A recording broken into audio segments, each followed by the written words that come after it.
మాజీ ముఖ్యమంత్రి జగన్మోహన్ రెడ్డి గారు తిరుమలకి వెళ్లి ఆడ దేవుడికి ఈ అపరాధం చేసిన చంద్రబాబుని శిక్షించాలి అని చెప్పి కోరుకునే దానికోసం వెళ్తుంటే రకరకాల కారణాలు పెట్టి పోయేదానికి లేకుండా ఆఖరికి దాడి చేసి హత్యా ప్రయత్నం చేసేదానికి కూడా ప్రయత్నం చేశారు. వాళ్లకు కూటమి సమావేశం పెట్టుకుని జగన్మోహన్ రెడ్డి గారిని ఏం ఇబ్బంది లేదు వచ్చేయమని చెప్తున్నారు. వచ్చిన తర్వాత అతను డిక్లరేషన్ ఇవ్వాలా? డిక్లరేషన్ ఎందుకు ఇచ్చేది? 15 సార్లు కొండెక్కాడు. ఇప్పటికైనా పాదయాత్ర చేసేటప్పుడు వెళ్లి వెంకటేశ్వర స్వామికి దర్శనం చేసుకుని పాదయాత్ర చేసి వచ్చిన తర్వాత మళ్ళా మెట్ల మీద ఎక్కి దర్శనం చేసుకొచ్చిన నాయకుడు, అలాంటి భక్తుడు, అలాంటి ఆయన్ని వాళ్ళ నాన్నగారు 5 సార్లు పోయి పట్టు వస్త్రాలు ఇచ్చారు. అప్పుడు కనిపించలేదు వీళ్ళకి డిక్లరేషన్. మనం జగన్మోహన్ రెడ్డి గారు ముఖ్యమంత్రిగా 5 సార్లు వెళ్లి పట్టు వస్త్రాలు ఇచ్చాడు బ్రహ్మోత్సవాలు. అప్పుడు కనిపించలేదు డిక్లరేషన్. ఇప్పుడు ఎందుకంటే ఇతన్ని ఈ విధంగా ఇరికిచ్చి డిక్లరేషన్ ఇకపోతే ఈ కూటమి ప్రజలందరూ కూడా అతని మీద దాడి చేసే ప్రయత్నం, నిజంగా కూడా చాలా ప్రయత్నం చేశారు దాడి చేసేదానికి. ఇది చూసి అంటే ఇతని పని అది diversion diversion diversion diversion politics. Chandrababu Naidu ఏం చేశాడు అక్కడ? సూపర్ 6 సూపర్ 6 సూపర్ 6 అని ఒక 6 లో ఒక్కటి కూడా చేయకుండా గుండ్లేరు వాగు ఎప్పుడు వాగండి జగన్మోహన్ రెడ్డి గారి ప్రభుత్వంలో మొత్తం కొట్టేశారంట దాన్ని.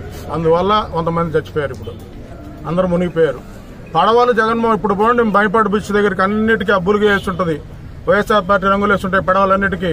వైఎస్ఆర్ పార్టీ రంగులు వేసిన పడవలు వచ్చి డ్యామును కూల్చేదానికి ప్రయత్నం చేశాడు. నిన్న కూడా చెప్తాడు ఇతను. డ్యామును కూలుస్తారంట పడవలు గాల్లో మహాప్రవాహమైన వరదలో కొట్టుకొని వచ్చేస్తే. ఇంత దుర్మార్గుడు ఆగ్రాకి మహాప్రసాదంగా చూసే లడ్డు మీద దుర్మార్గంగా మాట్లాడొచ్చా? మనందరం అనుకుంటాం.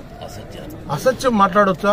నీకు నిజంగా కూడా ఎక్కడో కొంత అనుమానం ఉంటే నీ ప్రభుత్వం వచ్చి 4 నెలలు దాటిపోయింది. 4 నెలల నుంచి రిజెక్ట్ అవుతా ఉన్నాయి. నీ రిజెక్ట్ అయితే ఏం చేశావు నువ్వు? ఇప్పుడు 100వ రోజా? ఇది మంచి ప్రభుత్వం 100 రోజులు. నేను ఒక ఆయన చెప్తున్నాడు ఎమ్మెల్యే, మనం 100 రోజులు 100 మంచి పనులు చేసామంట. 100 రోజులు జగన్మోహన్ రెడ్డిని తిట్టడమే. పోయిన గవర్నమెంట్ ప్రభుత్వాన్ని తిట్టడం తప్ప 100 రోజులు ఒక్కటి చేశాడా? మీ అందరికీ తెలుసు. ప్రెస్ వాళ్ళందరూ కూడా చెప్తున్నారు. మీరు పోయిన దగ్గరల్లా కూడా వచ్చిన ఎమ్మెల్యేలు కానీ అందరూ ఒక్క మంచి పని చేస్తున్నాడా 100 రోజుల్లో? ఒక్క పథకం ఇచ్చాడా? ఇలా ఈరోజు ఇవన్నీ అడుగుతారని జనాల్లోకి వస్తే లడ్డును డైవర్ట్ చేసి లడ్డుని గురించి చెప్పాడంటే అతను ఎంత పాపాత్ముడు. ఒకసారి వేయికాళ్ల మండపం చేసిన తర్వాత ఆయన అనుభవించాడు అక్కడ అలిపేరు దగ్గర బాంబు బ్లాస్ట్లో. అంటే అతను కూడా చచ్చిపోడు. చాలా పాపాలు చేస్తున్నాడు. పాపాలని మంచోడైతే గబక్కన ఎప్పుడైనా పోతాడు. ఇతను చాలా పాపాలు చేస్తున్నాడు. పాపాలన్నీ అనుభవించే పోతాడు. ఈరోజు అక్కడ నిరసనగా జగన్మోహన్ రెడ్డి గారిని కొండ మీదకి రాని దానికి నిరసనగా మన గౌరవ శాసనసభ్యులు మాజీ మంత్రివర్యులు ప్రసన్న కుమార్ రెడ్డి ఆర్గనైజేషన్లో జగన్మోహన్ రెడ్డి పిలుపు మేరకు కోవూరులోని లక్ష్మీనగర్లో ఇది ఒక పవిత్రమైన టెంపుల్. అంటే చాలా దగ్గరలో వెంకటేశ్వర స్వామి టెంపుల్ ఉంటారు. ఇది ఒక ప్రత్యేకమైన, ఎందుకంటే అందరికీ తెలుసో తెలియదో చెప్తున్నా, ఇక్కడి నుంచి ఎక్కడి నుంచో తయారయ్యి వెంకటేశ్వర స్వామి విగ్రహం ఒక చోట చిత్తూరు జిల్లాకి వెళ్తుంది టెంపుల్ కట్టేదానికోసం, టెంపుల్లో ప్రతిష్ఠించేదానికోసం. పోలాయిన మా బాబా టెంపుల్ దగ్గర యాక్సిడెంట్ అయ్యి పక్కన చిన్న చిన్న విగ్రహాలన్నీ నలిగిపోయి ఈ ఒక్కడే బ్రహ్మాండంగా ఉన్నాడు అక్కడ. వాళ్ళు ఓహో వెంకటేశ్వర స్వామి ఇక్కడేదో నిలవాలనుకొని ఉన్నాడని వాళ్ళు ఇక్కడే వదిలేసి వెళ్తే దాన్ని తీసుకొచ్చి ఇక్కడ ప్రతిష్ఠించడం జరిగింది.